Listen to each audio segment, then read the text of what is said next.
Very good evening to everybody. Webtel, as you are all aware, is a software company which is in various compliances. We are pioneers of TDS and XBRL softwares in the country, and also various other solutions. And we have a team of professionals led by CAs, CS, and various legal and software professionals. Next slide. We have also partnered with the government for various initiatives, and we have a bouquet of products like Virtual Office, which are websites for CA firms, which a new offering, which is a mini ERP for CA firms. Also, various TDS, income tax softwares, or a combination thereof, which is Goldmine, and WebEsign, which is for digital signing of documents, etc. So we have a bouquet of products, and our latest addition to that is a work at home solution, which we proudly call as WA. And in this pandemic situation, I think we all have faced problems in working properly, and because offices are not fully functional. And let us see this.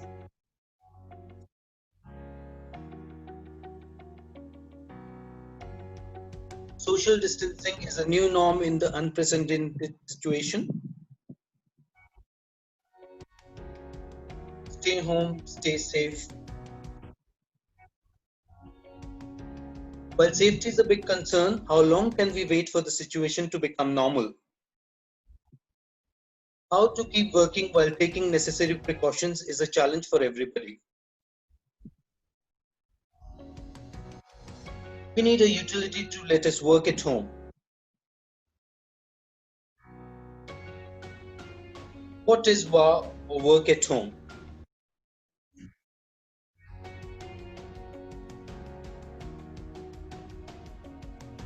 WA is Webtel's new utility which allows access from anywhere to Webtel, TallyBusy, etc. other servers to virtual server in data center in India, available 24/7, and it also has an option to static IP in on-premise server.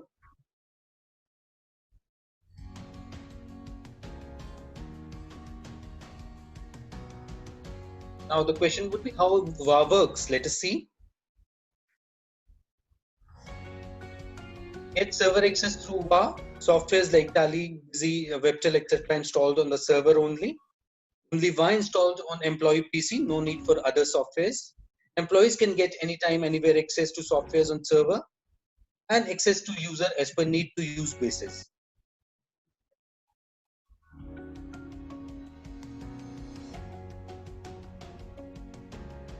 WA work at home solution for everybody to help you work. And this is how you will work. There will be a central server either on your premises or on the cloud, and each one of you can access the system server through your own homes, and it will be as if you are working on a LAN environment. Such good speed with necessary hardware solutions and the Webtel solution. A small step by Webtel for safety and security of your clients and the staff.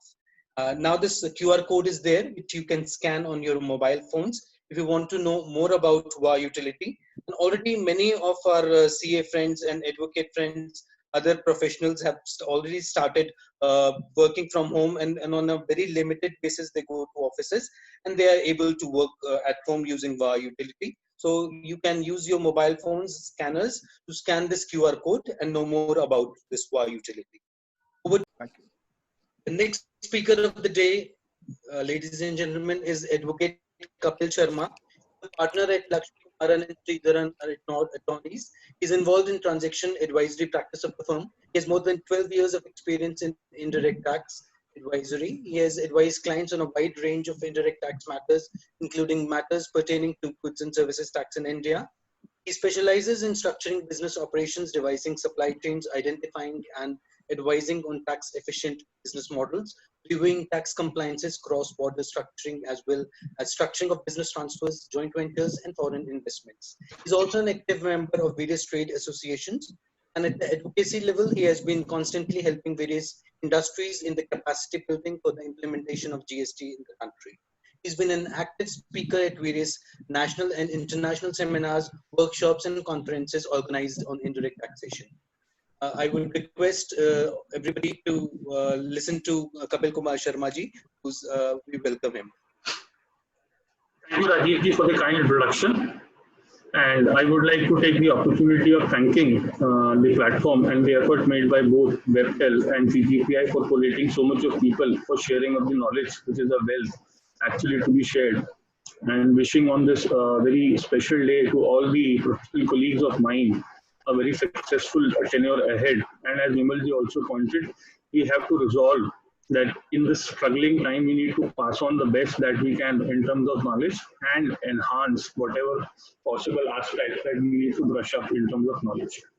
As a feedback, as a sincere feedback, my only suggestion was that while choosing topic, we could have done a touch better as far as allocating a multiple topic in span of 25 minutes. But then let us try and do justice with what we have. Maybe for next time we'll be more cautious in terms of selecting the topic, because topics like anti-profiteering itself is a basic collation of so much of data, so much of controversy revolving around it. I think we need complete half an hour to 45 minutes to do justice to anti-profiteering. But without wasting much of time, let us go ahead and try and see what best we can consider in the following 25-30 minutes to take forward. Speaking about anti-profiteering per se, I think this term has one of the most debated terms ever since the GST has been introduced for past 3 years. The reason why this has been debated is this was introduced with... Professor, sorry to interrupt. Yes. Your voice is not audible. It is echoing. Could you please be little closer to your mic? I am using headphones, should not be a problem. But just give me a moment. I'll just change the setting. Just give me a moment. Because the voice is not very clear.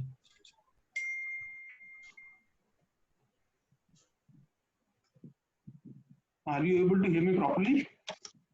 Yeah, it is better, I think now. Sir, okay. Can you be clearer, closer to the mic of the... Okay. I'll do that. Now it is much better, Okay, so I'll just raise the tone also so that I can be more audible. Coming back to topic again without wasting time. The anti-profiteering as a measure was introduced as an anti-inflammatory measure, keeping in the mind the inflation, which may be on the account of change in tax regime. Earlier, we were struggling with multiple taxes, such as GST, such as sales tax, service tax, excise, and so on and so forth, entry tax, luxury tax, entertainment tax. There was a plethora of taxes which were clubbed into GST when this was introduced. The intent of the government of introducing this section 171 was to ensure that the benefit on account of tax efficiency is passed on to the buyer. The event such as the conversion of taxes on account of CST, entry tax and other were required to be merged. So if you see the definition of anti-profiteering, it actually triggers on two events. One is reduction in rate of tax and other is benefit of input tax credit. When we talk of reduction in rate of tax, the point that immediately comes into mind is reduction in overall effective tax rate. When we say overall effective tax rate, we means excise plus VAT plus other tax which may be applicable in pre-GST compared with GST regime, and in case of a services, service tax and other taxes coupled with service tax and compared with GST. If the rate of tax of GST is lesser than the earlier taxes, then there is a reduction in rate of tax. The benefit on account of reduction in rate of tax has to be passed on by way of commensurate reduction in price of the goods to the buyer. Similarly, what also emerges is reduction in rate of tax in GST. As we have seen almost 36 months of GST, there has been shuffling of tax rate and goods amongst various slabs to the other slab. A primary example could be fast-moving consumer goods, which were earlier in 28% slab and they were bought down to 18% slab. Similarly, there were other goods which were again bought from 28 to 18 or 18 to 12%. Now this reduction in rate of tax actually reduce the burden of tax on the buyer as far as payout is concerned. What also it means is the prices of the device and the reduction in tax rate shall not be pocketed by the supplier. It needs to be shared with the supplier, with the eventual buyer, and the same ratio shall be passed on. When we talk about benefit of input tax, the only thing contemplated under section 171 was to contemplate the earlier block credit, which are now available as a credit, the benefit of those block credit should be passed on to the end consumer and should not be pocketed by the supplier himself. I have taken 2 case studies to illustrate this entire scheme, and I wanted to emphasize on critical points, which are actually the struggling areas which are awaiting the clarity from the high courts. And eventually, I am sure that once the high court rules in any which favor, the other party is going to go to apex court to get a clarity with respect to anti-profiteering. Getting on with the first sector, I think this anti-profiteering has hit the 2 major sectors of the economy, one being real estate, the other being FMCG. These are the 2 case studies that I picked up so that we can broadly debate on this. If you see at the screen, the first and foremost submission I had was this anti-profiteering never gave a methodology by which a benefit could have been computed as to what is the quantum that should be passed. Neither there was guidelines, neither there was rule framed as to how you should compute, neither there was any clarification issued on this account as to how this benefit has to be computed. In the absence of these mechanism or guiding pillars, the SSC or the supplier were held or were actually clueless about the manner in which they should compute this benefit which is to be passed on. For the want of better benefit, everybody look at the appropriate method which they in their mind thought was the best and the closest to passing on the benefit. The major concern that was there in the mind of the supplier while computing was that they should pass on the entire tax burden which was available or which got unblocked in the GST regime to the buyer. And with respect to increase in input tax, the emphasis was the extra credit which was being available to the buyer on account of GST infliction was again to be passed back to the buyer. So in the absence of the method to be computed, they resorted to the best possible, which were again challenged by authority. Just to illustrate in the front of you, the slide deals with the method that has been followed by the real estate. In the inquiries done by DGAP, followed by NAPA, they have followed the approach of computing the credit vis-a-vis the turnover. While the pre-GST turnover was compared with the credit and a ratio was arrived. As you can see, it is 3.75. Again, in GST, the turnover was compared with the credit available and they came as a percentage. The difference in these two was considered to be a profiteering benefit going in the real estate sector. Why, according to me, this is not correct is for following reason. One, the turnover and credit are two unlinked because turnover depends upon demand schedule, which you have from buyers to pay the taxes, whereas your credit relates to cost of construction. Therefore, you can't have a turnover versus a tax rate approach because they are mismatched in terms of timing differences. Therefore, the benefit that is arrived is incorrect. The second major point was, by this method, the credit of services, which was always available to the supplier, was again factored. In the service tax regime, if you go back, the applicable rate of services were approximately 14.5%, which got up to major amount of services to 18%. By this method, even when you compare the credit of services, which was earlier available, the credit was increased by the 4%, which was a tax rate difference in the service tax vis-a-vis GST on the services component. For various reasons, this benefit or this method, which has been adopted by DGAP and blessed by NAPA, which is pending before the high courts now, is not leading to an appropriate result because according to us, the right approach could have been to go to the cost and see what are the credit which are getting unblocked in GST. Perhaps that could have been a better method of dealing with this as compared to what has been adopted as a turnover method.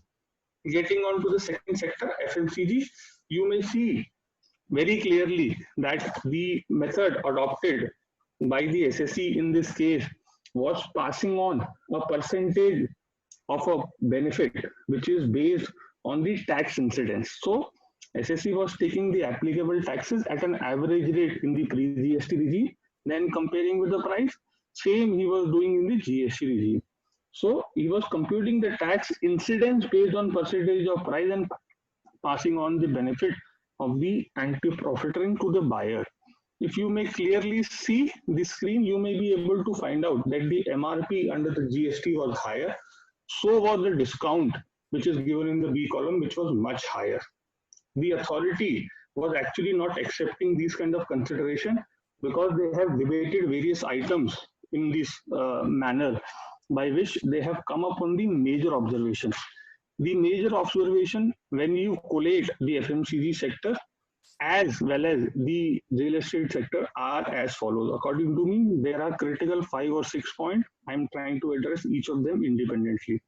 According to me, the first point was the key observation made by the National Anti-Profiting Authority, which is NAA, was to say that the benefit has to be computed at each SKU level. When you say SKU level, it means at each individual product which is offered by the company needs to be computed at that level. You can't club the benefit for the purpose of passing on the anti-profiteering benefit. For example, let us take and understand this by way of simple. So say Maggi is being offered in a single combo and there is a packet of Maggi which is at the 2 level. So two Maggis in a single pack and a single Maggi in a single pack. What eventually has been meant is you need to compute the price of each of these SKU and then pass on the price to the end buyer in the same proportion. Now this may actually lead to little kind of absurdity in matters wherein the say Maggi was offered for 10 rupees and the profiteering benefit comes to say 20 paisa, which is not actually a legal tender, which is valid in terms of the RBI notification. How do you pass on the benefit of that 20 paisa? So these theoretical observations were actually given, observed, but effectively if you see, the compliance thereof was actually literally impossible. In certain cases, even the authorities have gone beyond this and observed that if you are giving extra quantity in GST to pass on this benefit of anti-profiteering, say for example, Maggi was offered at 100 grams for 10 rupees, post GST, they could not have passed 20 paisa because it was a problem, a business decision as well as legally somewhere restrained decision which they were supposed to take.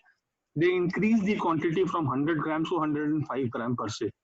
Probably this extra they have passed on as a by way of increased material, they have not considered to be a valid benefit passed on by the buyer. So these are the major observations, firstly, at the FMCG level, which are creating a problem.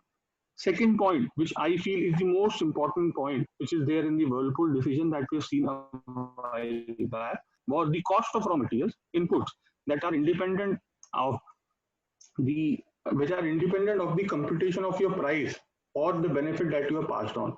So they are considering that the cost of production with respect to manufacturing of a particular product will remain same in pre and post GST. Each one of you which are today listening to me will be very clear of the fact that the price under two tax regime can never be same. Price is a dynamic price which keeps on changing based on various decisions such as demand, supply, your market position, your season, and so on so forth factor. Probably the cost also undergoes a change as far as the time is concerned. Whereas the observation made by the National Anti-Profiting Authority on this account is we would discount the change in prices. We would consider the prices as a constant in order to compute the benefit, which according to me is far away from reality. According to me, there is a major gap. Somewhere you are putting restrictions on the SSE in order to carry on his business freely, which is guaranteed by Article 19(1)(g) of the Indian Constitution. Moving further to another point, wherein I feel what they have observed is the benefit of anti-profiteering cannot be passed on by way of discount. Probably in major decision that we have seen, what they have observed is you need to mention very clearly that this is anti-profiteering discount or this is benefit on account of anti-profiteering under 171. To my mind, this is something you are having a post-facto discussions on. At the time when the GST was introduced, there was no guideline as to what the discount should be nomenclature. And SAC, who has validly computed the benefit and given the name of discount to pass on that benefit, you can't come back and say this is a business discount and I will not allow you as anti-profiteering. Perhaps the nomenclature of word discount has been misconstrued by all these decisions wherein they have said that business discount is used as a guise to pass on the anti-profiteering benefit, which I feel is not correct way of looking at it. We need to consider the normal discount policy and see if there is any additional discount. That additional discount has to be by way of some reason. And wherever the SSC has demonstrated that that extra discount which is being passed on is actually an anti-profiting discount. That proof should have been submitted by the authority. Moving on to the fourth major point, according to me, is while they are appreciating the fact that you are free to carry on the business in India and free to determine your market price, but we will still consider the anti-profiteering benefit based on the base price only. Even if you have revised the product under business compulsion for the purpose of computing the benefit, you will still take the same price, and this will override your power of revision of price, which is a business decision. This, according to me, contravenes directly constitution right, which is given under 19(1)(g) in respect of freedom to carry on trade and business. Another point, according to me, which is thought-provoking, is they have observed that section 171 is not transitionary in nature and rather permanent in nature. Enforceability of section 161 is perpetually till the time it is repealed. What they are trying to mean is we will not consider as any time limit to this section. Wherever there is any change in rate, wherever there is a change in a tax structure or input structure, anti-profiteering will immediately kick in at that point of time, and we will have to reconsider the benefit and the pricing calibration. One example could be similarly in real estate. The entire scheme of taxability got changed on 1/4/2019, wherein the new rates were revised with certain conditions. Each of these events, which is giving rise to rate change, are considered to be one of the major things that are having an anti-profiteering threat. Similarly, getting on to the other part of it that I want to cover and close, this section is subject to challenge perhaps before the authorities, and the major challenges are: what is the validity? There is a structure problem in terms of the formulation of the National Anti-Profiteering Authority, the constitution thereof. They are acting as a price regulator and price controller, and they are not acting as a watchdog. They are taking ad hoc instructions, investigation period. They are ignoring the increase in absurd cost, which according to me is absolutely baseless as far as passing on the benefit. They are raising questions on the manner in which you are passing on discount. Then there are ordering that on the anti-profiteering amount, you again have to refund the GST also, which is collected from the customer. This again leads to double whammy to the all customer, that at the first place, they have paid the tax, and the supplier who are considered to be profited are supposed to refund the tax amount also to the buyer. This, according to me, is having multiple problems. This has to be taken up at the higher forum, and I am sure that the High Court will definitely do something with respect to how this ad hoc mechanism has to be stopped. Moving on to the second major topic that is given to me is composite or a mixed supply. When you talk about composite and mixed supply, this is a similar concept which were earlier there in GST regime called bundled and other than nationally bundled. This is the same 66F which was there earlier. It was there in section 65A of the earlier regime, which was prevalent prior to 1/7/2012. So this has always been a case that a supply which is comprising of two or more supply, one of which is a major supply and the other is only adding value to the main supply or adding means to the main supply or enjoyment of main supply, it shall be treated as a principal supply. So I am taking ticket to fly to Bombay tomorrow. In the end course to Bombay, my flight will also be served with meals. These meals are nothing but these meals are ancillary to the transportation of passenger by air services. It is a perfect case of a composite supply wherein meals are actually ancillary to the main supply, which is transportation. I am taking the services of transportation, which is a principal supply, and the ancillary supply is a meal which is served on board. When we talk about mixed supply, when two or more supplies are actually aggregated without having their commonality, then those supplies are commonly referred to as a mixed supply. I'll give you an example.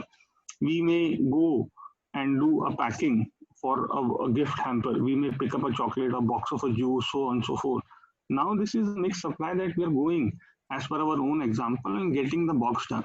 The box has a single price. Now that box consists of major products which are at different tax rates. The law is very clear on that point. It comes back and say the same thing, that we will not get into each of the product.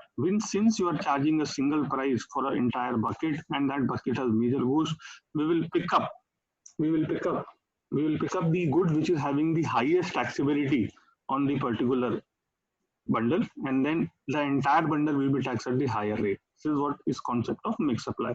I have an example, which is a live example, which I thought I will raise if time permits. So just to give you a context, this is the common marketing scheme. You may hear these schemes which are applicable in various places. Oftenly, you will find real estate developer promoting the sale of flat by way of offering some kind of freebies. These freebies range from an air conditioner, home furnishing, or a car, or so on and so forth. According to me, the principal supply here is sale of flat. You are artificially bundling something which is a freebie. Now, in the law, there is nothing which is freebie. Freebie has always a price embedded in the principal supply.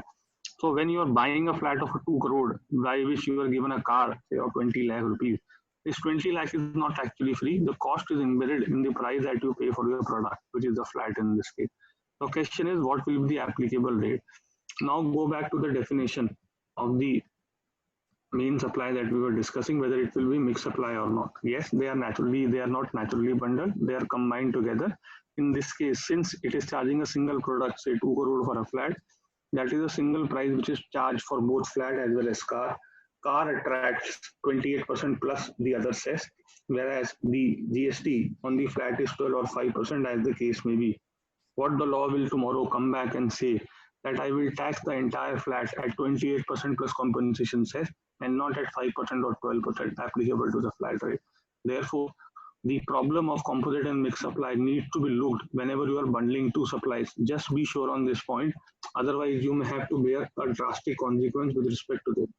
I have done 2 case studies. I will briefly conclude these 2 case studies. The first one relating to sale of developed plot. You are finding a lot of controversy with respect to what is the tax rate applicable on sale of plots.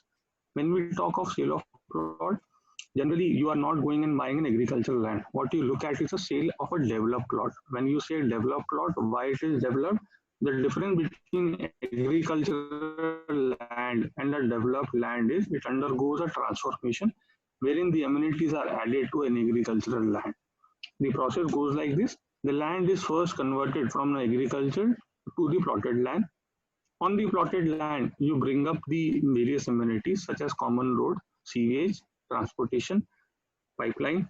Then you bring up telephone line, you bring up clubs, you bring up common infrastructure for the particular plot of land. When you add all these things as an amenity, it becomes plot. When you go and sell the plot, it is not a case that you are selling plots independent of these facilities, or buyer is not looking at these facilities independent of sale of land. Therefore, these are actually naturally bundled when you go and buy the price of plot. Though there may be a separate charges which you are charging for amenities, but essentially amenities has no standalone existence of their own. I would give you a different example to understand this is, even if you are sold 20% of your flat available in the entire township, yet you have to develop 100% of the common facilities. Therefore, we mean to say that amenities are integral part of the plot of land. They are not dependent upon whether you are selling a land after completion, post completion. They are integrally connected. They are part and parcel of basic sale price that you are developing. According to me, the approach taken by all the advanced ruling on this point is absolutely contrary to the understanding that is there prevalent in the industry and in the books also. Fortunately or unfortunately, you may also refer to the decision that they are citing in support of this. In one of the advanced ruling I was going through in the case of Gujarat, they are citing the case of Narne Construction, which is a law on the consumer forum. When a consumer forum is being interpreted, the interpretation given to consumer is much wider. The interpretation given to the term service is much wider. They are borrowing the decision of a consumer forum wherein service has been widely defined to give meaning to the common facilities as a part of services. According to me, in case of sale of plot of land, there is no construction done. There is no separate provision of common facilities. They are integrally connected. To me, these advanced ruling are not laying down the correct law, and they are not appreciating the provision and has to be taken up. I'm amazed to see that not many of these people have gone to High Court to challenge it and see how they come along. Moving on to the second example that is given to me is with respect to supply of electricity. I will just not refer to the slide and make it very simple to understand. We may refer to the supply of electricity which are given to us at a home level. When we go on to the authority to apply for electricity connection, they will charge us for certain thing as a fixed fee. These fixed fees are connection charges, meter charges, then they will lay down the wiring charges. So they collect certain charges to give a new connection. And then at every month, you will be charged variable amount based on your consumption. Plus, there are certain specific services which you may ask on a need basis. Suppose you are doubtful that my meter is running fast, I want to get my meter tested. So there is a facility called meter testing charges, which you may opt. If you refer to the provisions of Electricity Act, they are governed. The entire Electricity Act governs the manner in which this charges has to be charged. Section 45 of the Electricity Act is absolutely clear and gives power to the State Electricity Regulating Commission. In Delhi, it is DERC, Delhi Electricity Regulation Commission. They are the premier body which is supposed to conduct the charges, which are supposed to lay down the charges, which are supposed to be charged from buyer. Now, I'll take an example and then we got on to the amount which is paid by me as initial connection charges for meter, for wiring. Are they composite supply or are they different supplies or are they independent supplies? This is the primarily question. According to me, the act of taking meter or act of applying for a meter or act of applying for a commission is your first step towards getting the electricity. You are getting this or you are paying this integrally to get the electricity. This does not have a standalone existence of it. Why would you go on to apply for a electricity meter if you don't intend to consume the electricity? To me, the fact that these charges are fixed charges does not make much of a difference. The charges can always be fixed plus variable. Consideration can always be fixed plus variable. What you need to understand is whether these charges has a standalone existence or not from a customer perspective. According to me, I still find the same answer. According to me, these charges which are charged as a fixed charges towards say meter replacement, meter connection, special deposits, or their deposit work which are undertaken by these electricity distribution companies, all these things are nothing but they are integral part of supply of electricity and they have to be read along with electricity. You cannot charge tax on this quantum. You cannot consider them to be independent service given to buyer. This is my view. This my view is also endorsed by Gujarat High Court in the case of Torrent Power. Exactly on same line they have held on each of these principles that I've explained you, that they don't have an independent existence. They have considered the part from a perspective of how buyers looks at it, how industry looks at it, what is the industrial framework, what is the legal framework. By considering each of these arguments, High Court has categorically run down the circulars and the instruction issued by Service Tax or by the GST authority, which is proposing to levy GST on this independent supply item. They have held that these are integral part of supply of electricity, therefore you cannot charge tax on this. But this controversy is looming large because there are multiple advanced rulings which are against this point. Despite of Torrent Pharma, which is a High Court holding this, still they are being charged. The only difference here is Torrent Pharma is pending before Supreme Court. They have only issued notice. They have not stayed the proceeding. Why the authorities are not taking the decision passed by Delhi High Court in consideration while passing this AAR, I am not sure. Unless the decision is stayed by the Apex Court of India, it still holds goods. The decision and the ratio of High Court still hold goods. The AAR are much lower authority in the pedestal or in the food chain of litigation strategy. They cannot override this according to me, but yet you are finding this. What I suggest to all my listeners is wherever you have opportunity to understand these things, kindly instigate client to go on to a next level wherein you have scope of making the law which is a fair to public, because eventually the money will go out from your pocket. Moving on to the last aspect, which is the return part of it. When you talk about return, the first thing that comes to my mind is with respect to what has happened to Delhi High Court in the case of Airtel, right? The Delhi High Court in the case of Airtel has held categorically that the 3B is a return which can be amended. Now, after this decision, unfortunately, if you see two sides, first, the utility for revising the 3B return is not enabled on the platform. What you see on a platform is only amendment for the new returns. For the 3B, there is no per se utility available on the portal to make an amendment.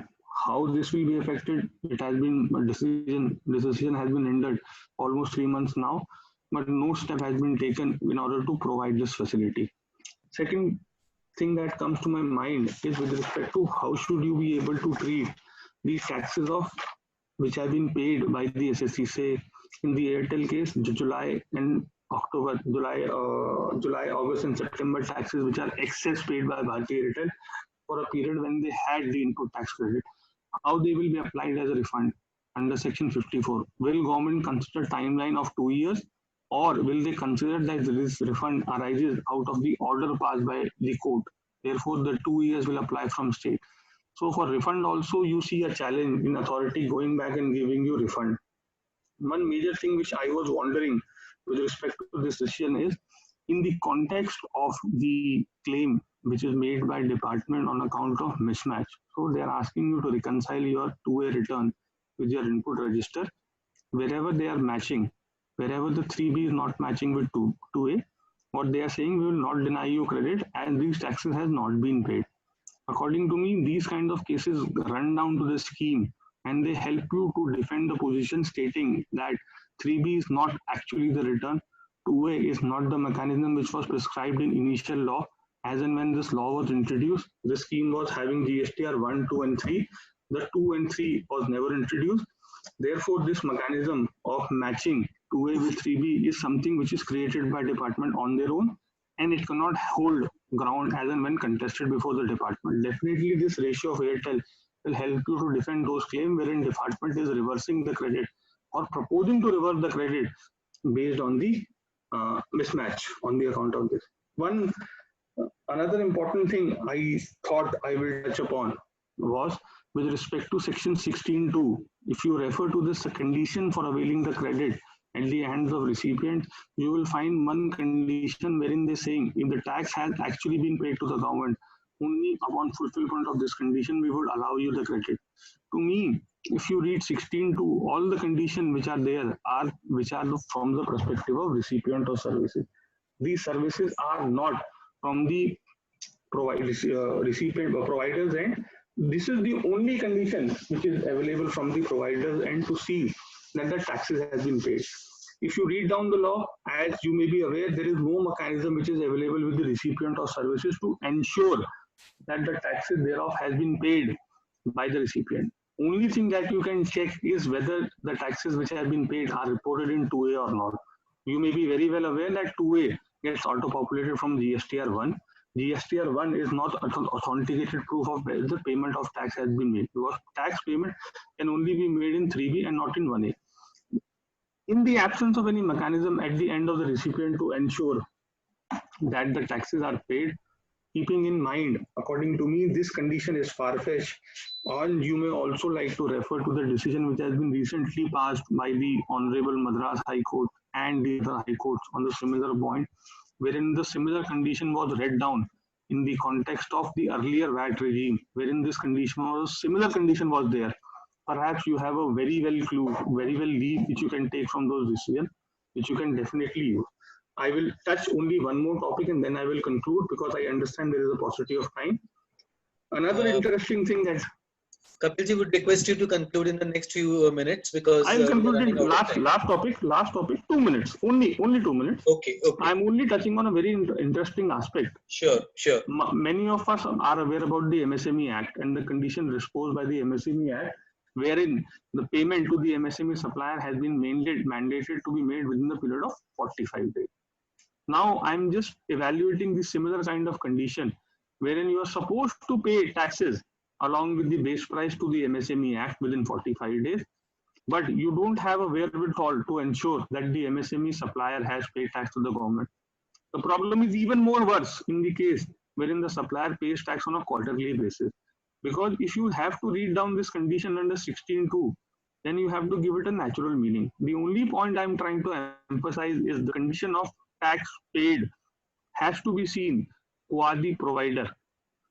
It cannot be, my bad, it has to be seen by the qua the recipient. Had recipient paid the taxes to the provider and for some reason provider is not able to file return or pay tax, you can't go back and penalize the recipient who has honestly and honestly paid tax to the provider who has failed to pay. These kinds of conditions are retrograde. They are actually putting the people under a scanner for no act and no fault of their own. With this, I would like to have a conclusion from my topic.